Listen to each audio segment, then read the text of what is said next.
모든 일에는 여러분 단지 이것이다 라고 하는 그런 거는 없습니다. 같은 일이라도 이런 경우가 있고 저런 경우가 있고 그렇습니다.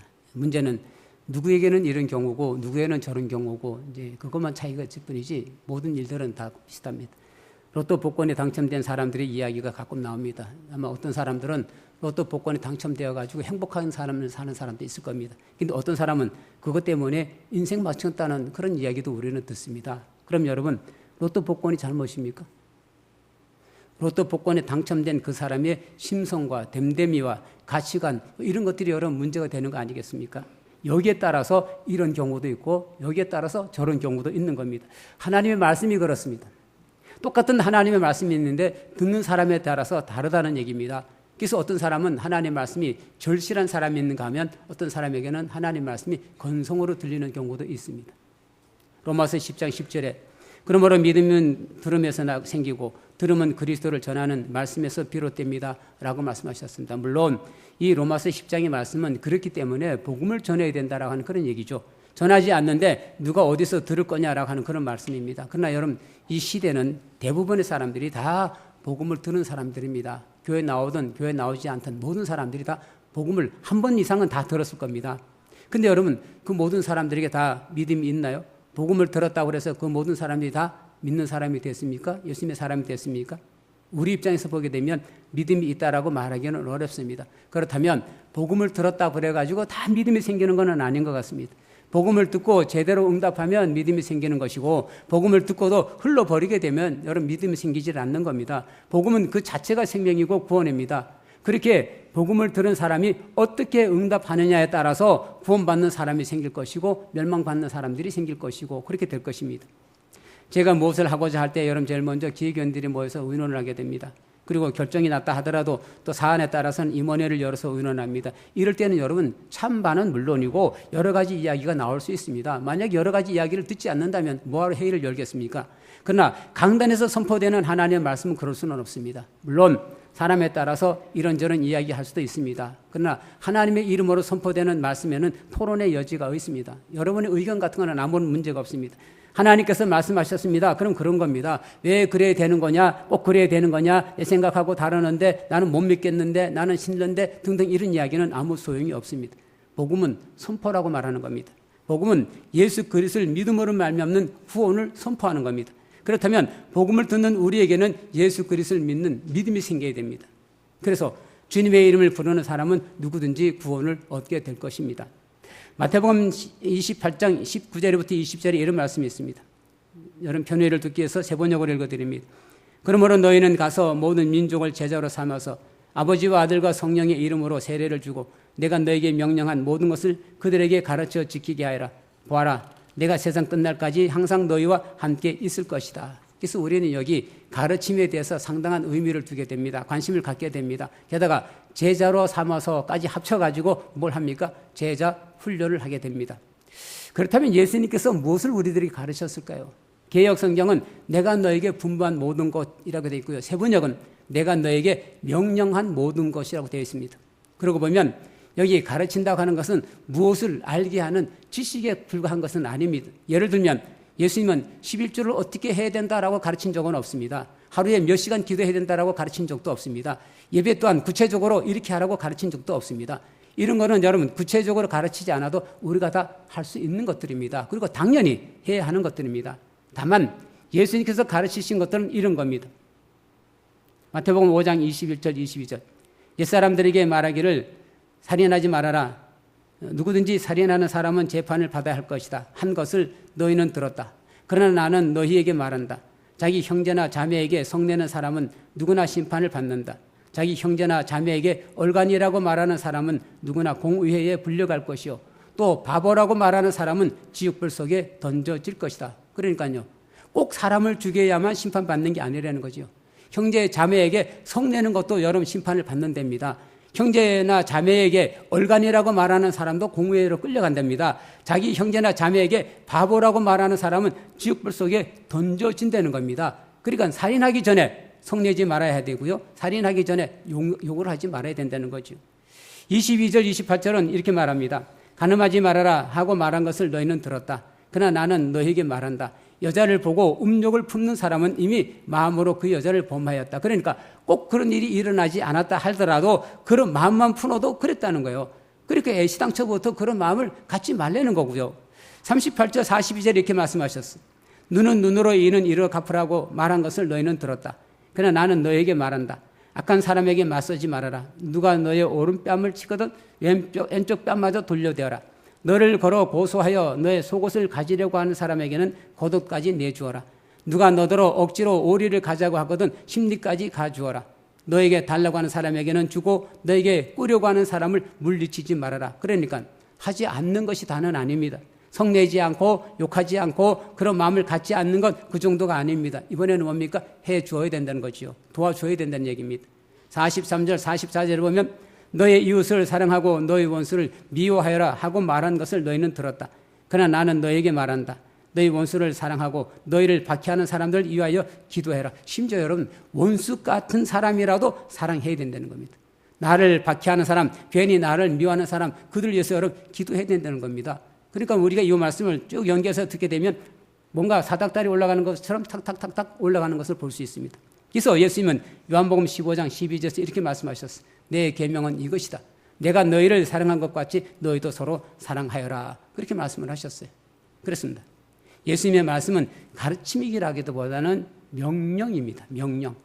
가르침은 여러분 배운 대로 내가 그렇게 할 수도 있고 그렇게 안 할 수도 있어요. 그렇잖아요. 가르침은 여러분 그런 겁니다. 학교에서 가르친다고 저는 우리가 다 그렇게 하는 겁니까? 그러나 명령은 반드시 그렇게 해야 됩니다. 그래서 마태복음 7장 28절 29절에 예수님께서 이 말씀을 마치시니 무리가 그의 가르치면 놀랍다. 예수님께서는 율법학자들과는 달리 권위 있게 가르쳤기 때문이다 라고 그렇게 기록이 되어 있습니다. 율법학자들은 여러분 율법이 뭐냐, 율법을 어떻게 지켜야 되느냐 하는 이걸 가르쳤어요. 그런데 여러분 예수님은 그렇게 가르치지 않고요, 명령하셨어요. 반드시 그렇게 해야 된다라고 말씀하셨습니다. 그러니 여러분 율법학자들과 달리 권위가 있는 말씀이지요. 그렇게 중요한 것은 여러분 하나님께서 말씀하셨다라고 하는 겁니다. 하나님께서 말씀하셨다라는 겁니다. 보십시오. 요한복음 3장 16절 17절에 하나님이 세상을 이처럼 사랑하셔서 외아들을 주셨으니 이는 그를 믿는 사람마다 멸망하지 않고 영생을 얻게 하려는 것이다. 하나님께서 아들을 세상에 보내신 것은 세상을 심판하시려는 것이 아니라 아들을 통하여 세상을 구원하시려는 것이다 라고 말씀하셨습니다. 이거 우리 다 하는 얘기입니다. 수없이 읽은 얘기입니다. 수없이 들은 얘기입니다. 그런데 여러분 이 본문을 읽을 때마다, 본문을 들을 때마다 여러분의 마음에 뭔가 있는가요? 감동이 있나요? 어떤 뭔가 움직임이 있나요? 여러분 이 말씀이 그냥 이렇다고 광고하거나 설명하는 게 아닙니다. 우리가 듣고 지나칠 수 있는 이웃집 아저씨 말이 아닙니다. 농담은 더더군다나 아닙니다. 이 말씀은 당신의 외아들을 십자가에 못 박기까지 하신 하나님께서 하신 말씀입니다. 그럼 그렇다면 그 말씀을 듣는 사람들은 그렇게 해야 됩니다. 예수 믿어야 됩니다. 예수 믿어야 멸망하지 않고 영생을 얻는 겁니다. 그럼 안 믿는 사람들은 어떻게 됩니까? 관계없습니까? 18절에 보면 아들을 믿는 사람은 심판을 받지 않는다. 그러나 믿지 않는 사람은 이미 심판을 받았다.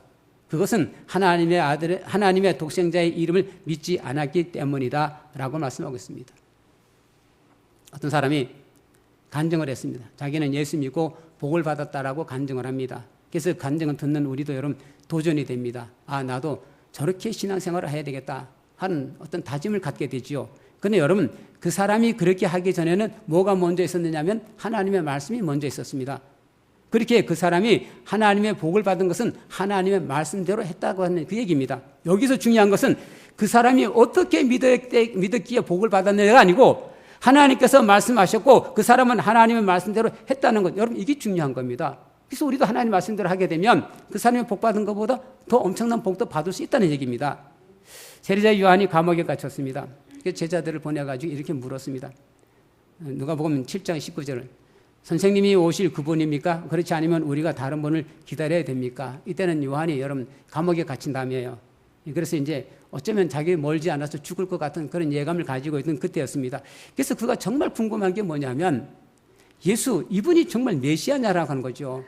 정말 이분이 하나님께서 약속하신 그 메시아냐 아니면은 우리가 지금 헛된 사람을 메시아라고 지금 기다리고 있는 보고 있는 거 아닌가 그런 마음입니다. 그래서 제자들을 보내서 물은 거예요. 선생님이 오실 그분입니까? 그렇지 않으면 우리가 다른 분을 기다려야 되는 겁니까? 예수님께서 대답하셨습니다. 7장 22절 23절에 너희가 보고 들은 것을 가서 요한에게 알려라. 눈먼 사람이 다시 보고 다리 저는 사람이 걷고 나병 환자가 깨끗해지고 기먹은 사람이 듣고 죽은 사람이 살아나고 가난한 사람이 복음을 듣는다. 나에게 걸려 넘어지지 않는 사람은 복이 있다. 그 말씀을 해주셨어요. 그냥 간단하게 여러분, 그래 요한아 네가 기다리는 바로 그 메시아 바로 나다. 이러면 끝나는 얘기잖아요. 근데 오히려 예수님은 성경에 있는 말씀을 그렇게 옮겨주신 겁니다. 이 말씀은 이사야서 곳곳에 나오는 그런 말씀입니다. 메시아가 오게 되면 이런 일들이 일어난다라고 해주었던 그런 얘기입니다. 이사야 61장 1절 2절을 보게 되면 주님께서 나에게 기름을 부으시니 주 하나님의 영이 나에게 임하셨다. 주님께서 나를 보내셔서 가난한 사람에게 기쁜 소식을 전하고 상한 마음을 싸매어 주고 포로에게 자유를 주고 갇힌 사람에게 석방을 선언하고 하나님의 은혜의 해와 우리 하나님의 보복의 날을 선언하고 모든 슬퍼하는 사람들을 위로하게 하셨다. 그런 얘기입니다. 이게 뭔 얘기입니까? 이사야의 말씀이 이제 예수님에게서 이루어졌다는 겁니다. 바로 이분이 이분이 메시아라는 겁니다. 그분이 여러분 눈먼 자 눈뜨게 하시고 그리고 귀 먹은 사람들 귀 열어주시고 말을 못하는 사람들을 말하게 하시고 심지어는 죽은 사람을 살리시는 이런 일들을 그분이 일으키셨다는 겁니다. 그러니 이분이 여러분 우리가 기다리는 메시아라는 거죠. 이분이 그리스도라는 거죠. 그러니까 우리가 믿는 믿음에서 흔들리지 말라라는 그 얘기입니다. 그래서 우리는 여러분 누구를? 예수 그리스도를 믿어야 된다라고 말하고 있는 겁니다. 그런데 이 믿는다는 게 여러분 이게 결코 쉬운 일이 아닙니다. 사람들이 하나님의 말씀을 듣고 믿는 것은 정말로 어려운 일입니다. 왜? 이게 사람이기 때문에 그렇습니다. 우리 눈에 뻔히 본 것도 여러분 어떤 때는 못 믿는 사람들이니까 뭐 들려주는 이야기를 다 100% 믿을 수는 없는 거거든요. 예레미야 38장 24절로 좀 넘어가 보도록 해보겠습니다. 시드기야 왕이 예레미야를 찾아왔습니다. 다른 사람 몰래 소위 말하는 왕과의 독대를 지금 딱 했습니다. 이게 이제 이때 38장 14절에 나올 때는 이제 세 번째 여러분 독대하는 그런 자리입니다.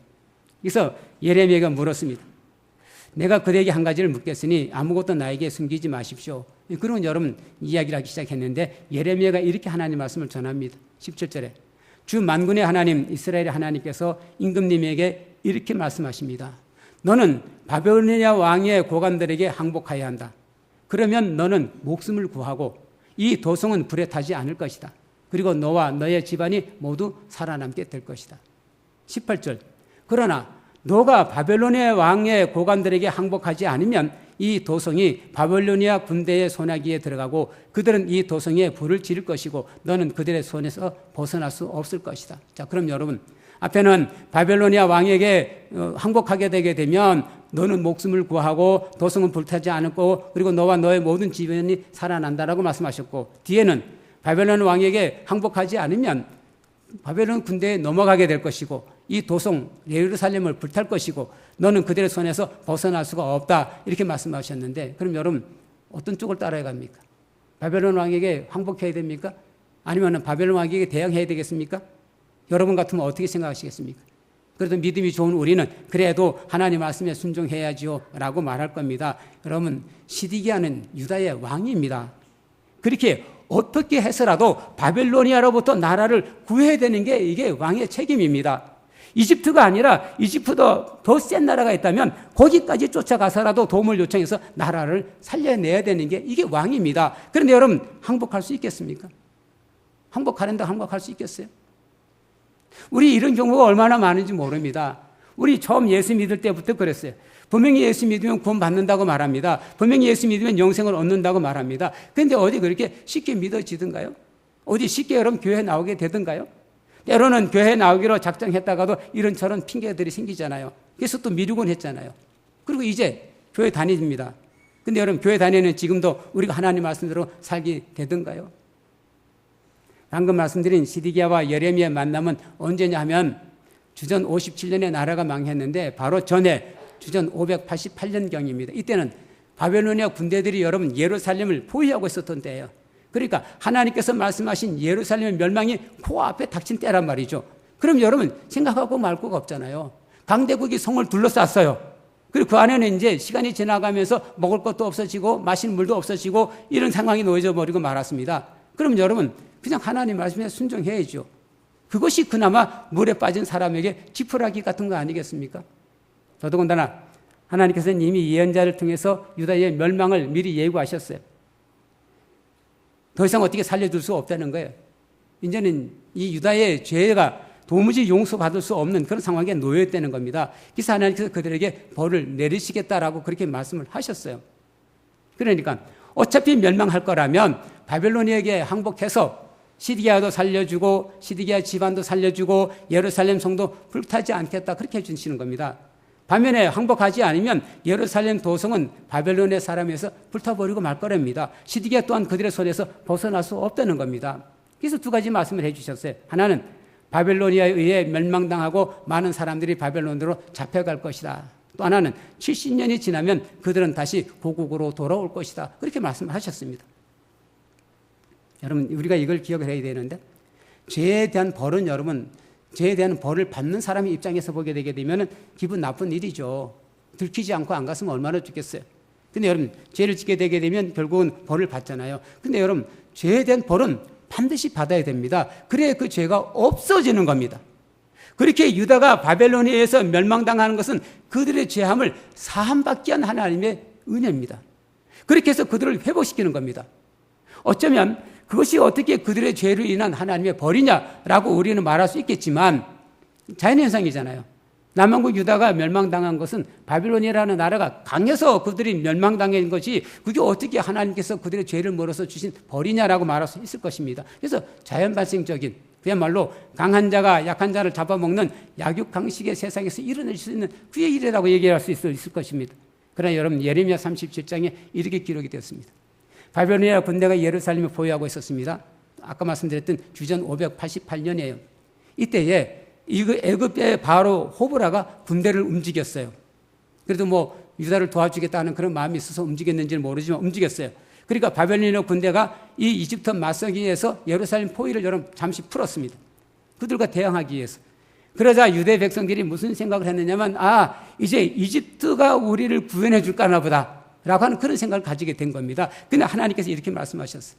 거기 37장 7절 하반절부터 10절까지 너희를 도우려고 출동한 바로의 군대는 제 나라 이집트로 돌아갈 것이다. 그러나 바벨로니아 군대는 다시 와서 이 도성을 공격하여 점령하고 불질러 버릴 것이다. 나 주가 말한다. 너희는 바벨로니아 군대가 틀림없이 너희에게서 떠날 것이라고 생각함으로써 너희 자신을 속이지 말아라. 그들은 절대로 철수하지 않을 것이다. 너희를 공격하는 바벨로니아 군대 전체를 너희가 물리쳐서 오직 부상병만 남긴다 하여도 그들은 각자의 장막에서 떨치고 일어나와서 이 도성을 불질러 버릴 것이다.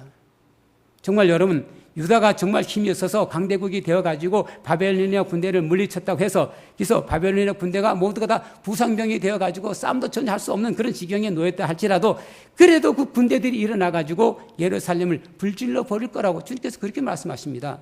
왜냐하면 이것은 바벨론 군대가 하는 일이 아니고요. 하나님께서 하시는 일이라는 거예요. 바벨론 군대는 단지 하나님의 일을 수행하고 있다는 겁니다. 이들은 하나님의 백성인 이 유다를 하나님의 치시기 위한 막대기에 불과하다는 겁니다. 하나님의 해처리에 불과하다는 겁니다. 그 역사적 배후에는 누가 계시냐면 하나님이 계신다는 겁니다.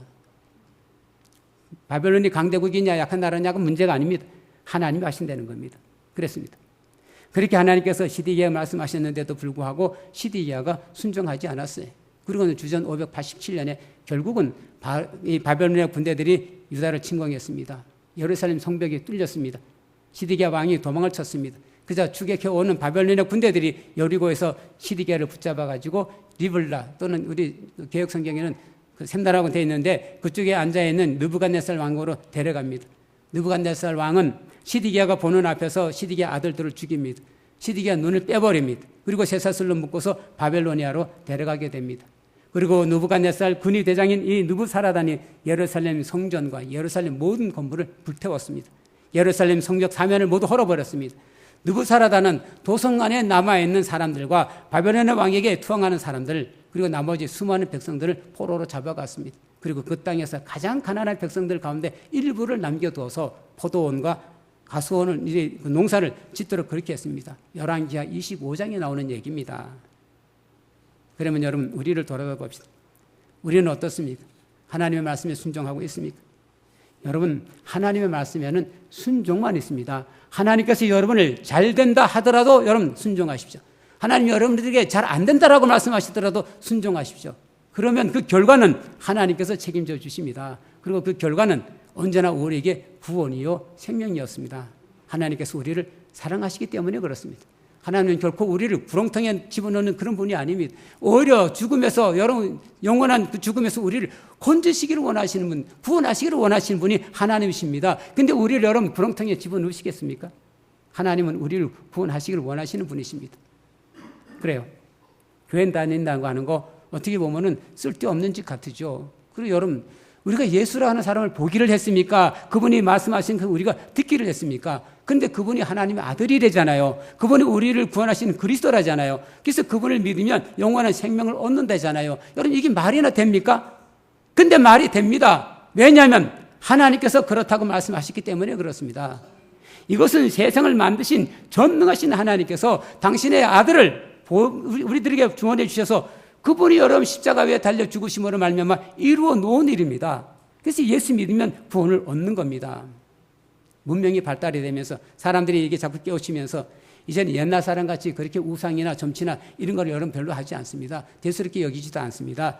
그렇죠. 뭐 그런 건 다 쓸데없는 일이죠. 그런데 문제는 하나님을 믿는 것조차도 우상 숭배하는 거나 점치는 것 같이 여긴다는 말입니다. 대수롭지 않게 여깁니다. 심지어 예수 믿는 사람들조차 그럽니다. 예배는 건성으로 드립니다. 주일 아침 예배만 드리면 된다고 생각합니다. 기도 또한 건성입니다. 오히려 기도한다고 다 되냐라고 말하는 사람도 있습니다. 지나치게 교회 생활하는 것은 맹목적이라는 겁니다. 교회를 다녀도 신앙생활을 해도 적당히 해야 된다라고 말하는 사람도 있습니다. 정말 이렇게 말한다면 이것은 신앙이 아닙니다. 이건 종교생활입니다. 신앙과 종교생활의 차이가 뭔지 아십니까? 나를 위해서 뭔가 하는 것은 종교생활입니다. 크게 잘못한 것만 없으면 됩니다. 기본만 하면 됩니다. 그리고 내게 유익이 있어야 됩니다. 눈곱 맞는 거라도 나에게 뭔가 생겨야 됩니다. 그래서 나 잘 살고 내 가정 잘 살면 그만입니다. 그러나 신앙생활은 하나님을 위해서 뭔가 하는 겁니다. 그렇게 무엇을 하든지 간에 주님께 영광이 되어야 됩니다.